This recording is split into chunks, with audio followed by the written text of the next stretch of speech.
बड़े होकर झूठ बोलता है तो हमको बुरा लगता है। क्या दिया हमने?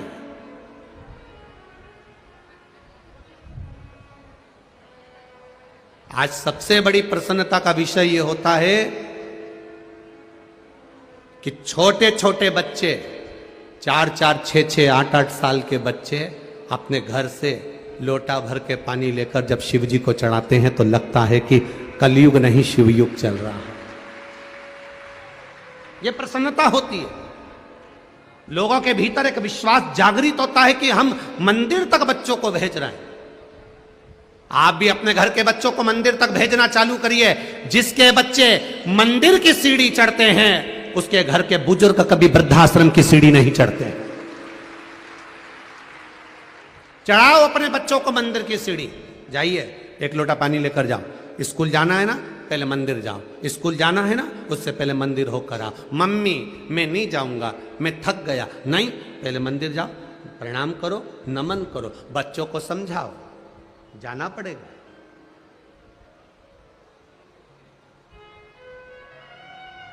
जाओ मंदिर तक, पहुंचो मंदिर तक। अश्वत्थामा 4 साल के।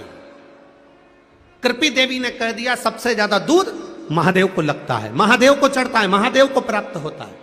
बस अश्वत्थामा ने अपनी माता को प्रणाम करा, गुरु द्रोणाचार्य के चरणों में शीश नवाया और अश्वत्थामा 4 वर्ष के निकल गए। प्रहलाद जी 4 वर्ष के भजन में लग गए थे।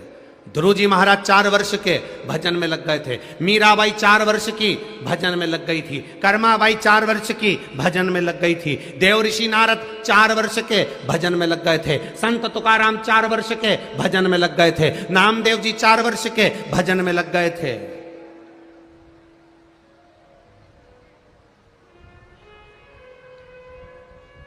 और हम 4 वर्ष के बच्चे से कहते हैं अभी क्या कथा सुनेगा, अभी क्या मंदिर जाएगा, अभी क्या भजन करेगा। निकल गई अवस्था धीरे धीरे। बचपन खेल में खोया, जवानी नींद भर सोया, बुढ़ापा देख कर रोया, सिराने मौत हंसती है। बाद में मौत भी हंसती है कि इसने पूरी जिंदगी गवा दी है।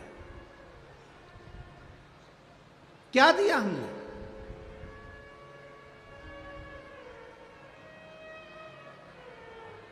क्या प्रदान करा हमने? शिव कथा कर रहे हैं।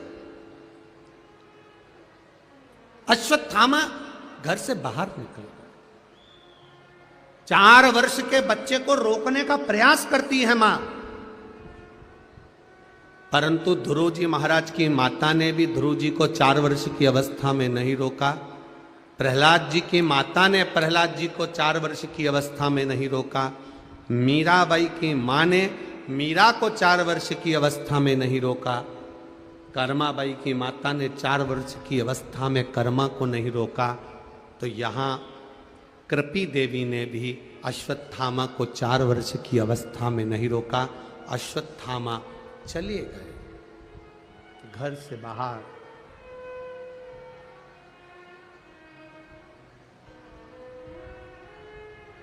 घर से बाहर चले गए। एक गुफा बनाई, उस गुफा के अंदर प्रवेश कर गए और गुफा में प्रवेश कर कर अश्वत्थामा 4 साल के एक छोटा सा शिलाखंड, एक पत्थर उठा ला, रख दिया।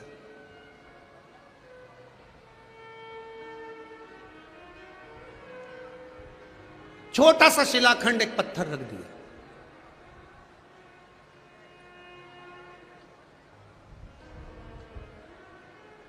आज दीदी अर्चना चिटनीस जी ने एक बहुत सुंदर बात गाड़ी में चलते चलते दीदी ने कही कि गुरुजी, भगवान विष्णु के जन्म की कथा आती है, भगवान ब्रह्मा जी के जन्म की कथा आती है। देवाधिदेव महादेव के जन्म का कोई वृतांत नहीं आता। हमने दीदी से कहा, नहीं दीदी ऐसा नहीं है, वो आज जन्मा है। उसके जन्म का नहीं, उसके प्रागट्य का।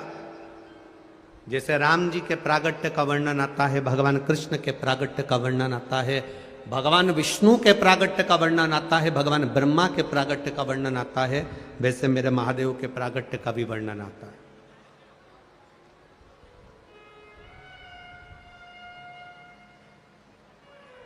ऐसा नहीं कि मेरा महादेव प्रगटा नहीं,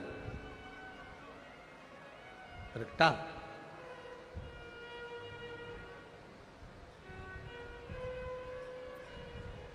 जब ब्रह्मा जी प्रकट हो गए भगवान विष्णु की नाभि से, बड़े ज्ञानी थे ब्रह्मदेव, बड़े ज्ञानी। तब ब्रह्मा जी ने भगवान विष्णु से प्रश्न किया, आप मेरे पिता हो, क्योंकि मेरे को जन्म देने वाले, प्रकट करने वाले आप हो, आप मेरे पिता हो।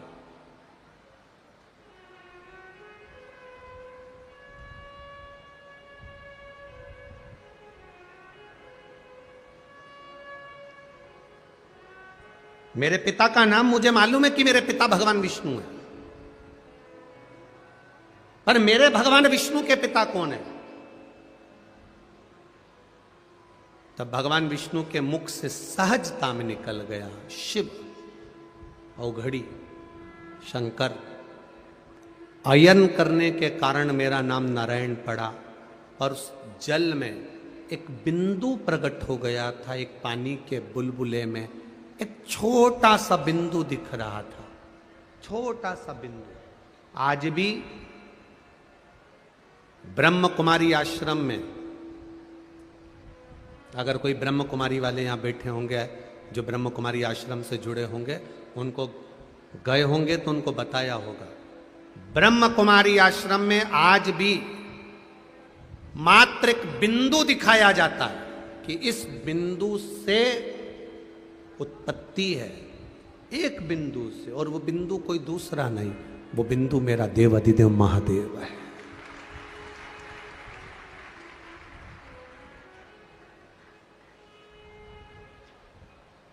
वो बिंदु कोई दूसरा नहीं है। भगवान विष्णु ने सहज भाषा में कर दिया, मुझे प्रकट करने वाले भी शिव हैं, मुझे शिव का दर्शन करना है। ब्रह्मा जी और भगवान विष्णु ने एक पर्वत को घुमाना प्रारंभ करा, घर्षण करना प्रारंभ करा। पर्वत घूमना जब प्रारंभ हुआ, घूमते घूमते घूमते घूमते पर्वत ने एक अग्नि के खंभ की आकृति प्रकट कर ली, और एक लिंगायत आकृति प्रकट कर कर खंबे में से मेरा देवाधिदेव महादेव प्रकट हो गया। शिव जी ने प्रकट होकर भगवान विष्णु और ब्रह्मा जी से कहा, मेरा स्वरूप इस पृथ्वी पर प्रकटा नहीं है, तुमने जो शिवलिंग की आकृति बनाई है, यह मेरा स्वरूप प्रकटा है, यह मेरा स्वरूप प्रकटा है।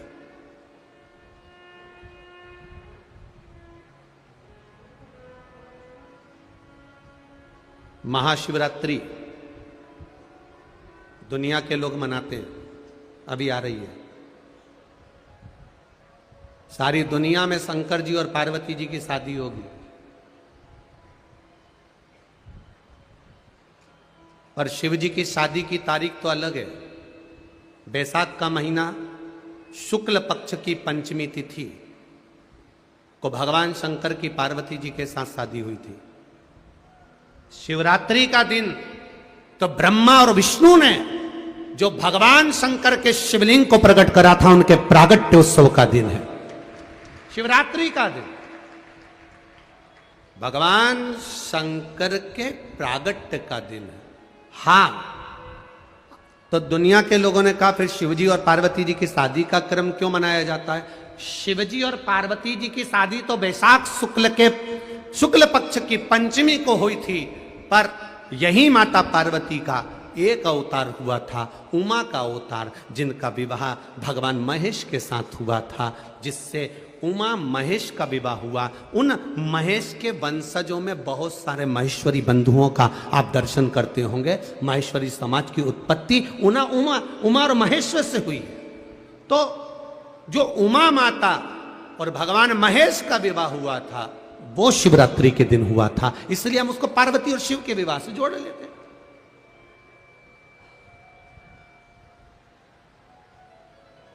पर शिव विवाह की जो तारीख है वो बैसाख महीना जम के, वो कौन सा महीना है, बैसाख का शुक्ल पक्ष की जम के बोलो जरा, पंचमी तिथि के दिन देवाधिदेव महादेव का विवाह हुआ था।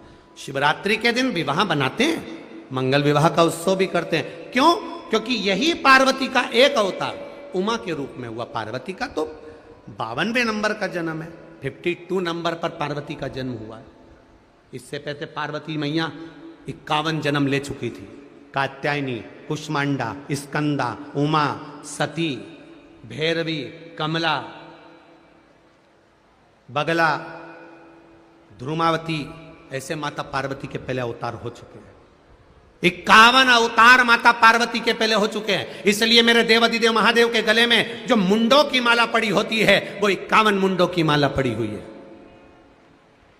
शिव जी के गले में 51 मुंडों की माला है। कभी मेरे महाकाल बाबा का दर्शन करना, महाकाल बाबा के दर्शन करोगे तो महाकाल बाबा के गले में आप कभी चांदी के मुंडों की माला देखना। चांदी के मुंडों की जो माला दिखेगी वो महादेव के बाबा के किसी पंडित से, किसी पुरोहित से, किसी पूजन करने वाले से, महादेव की आराधना करने वाले से पूछना ये मुंडे किसके हैं, तो बता देंगे ये पार्वती जी ने जो जन्म लिए हैं। बार बार माता पार्वती के जो प्राण छूटते हैं भगवान शंकर ने वो पार्वती के मुंडों को अपने गले में धारण कर कर रखा है, अपने गले में धारण कर कर रखा।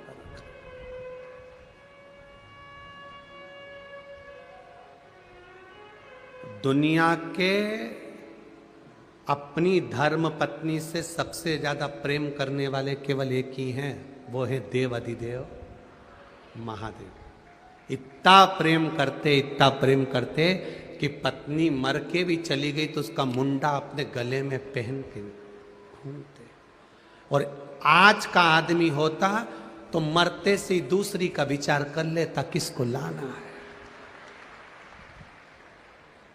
वो महादेव है, महादेव। क्या भगवान विष्णु की अष्टलक्ष्मी नहीं हुई? क्या भगवान नारायण की अष्टलक्ष्मी नहीं हुई?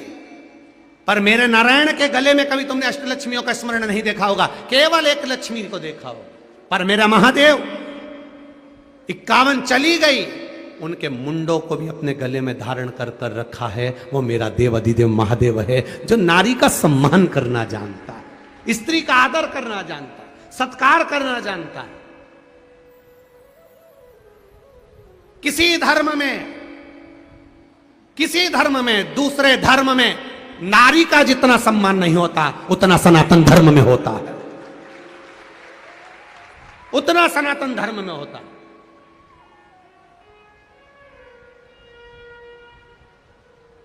दूसरे धर्म के देवताओं को देखना अकेले ही मिलेंगे, पर हमारे सनातन धर्म के देवताओं को देखना, नारायण के साथ लक्ष्मी, इंद्र के साथ इंद्राणी, कृष्ण के साथ राधा, राम जी के साथ सीता, महादेव के साथ पार्वती, हमेशा जोड़े से मिलते हैं। वो यूं कहते हैं कि तुम इधर उधर मत भटको, साथ रहो, आनंद में रहो, अलमस्त रहो। जैसे हम दोनों साथ रहते हैं तो रोज 56 भोग खाने को मिलते हैं, तुम दोनों साथ रहोगे। अकेले कहीं चले जाओगे तो दुखी हो जाओगे, इसको ले जाओगे तो रोटी बनाकर कैसे भी तुमको दे ही देगी। इसलिए साथ बनाकर रखिए, साथ अपना बनाकर चले। अश्वत्थामा 4 साल के एक छोटा सा शिलाखंड उठाकर लेके आ गए। ब्रह्मा विष्णु ने जैसे महादेव को प्रकट करा, एक शिवलिंग प्रकट हो गया। वो शिवलिंग प्रकट होते से ही शिवलिंग प्रकट हुआ, ब्रह्मा जी की बुद्धि में नहीं बैठा, ब्रह्मा जी की चित्त वृत्ति में नहीं बैठा। तो ब्रह्मा जी ने कहा इस शिवलिंग के चरण कहां हैं, सिर कहां है? मैं मस्तक का पता लगाता हूं, ब्रह्मा जी कह रहे हैं, और आप नारायण चरण का पता लगाओ।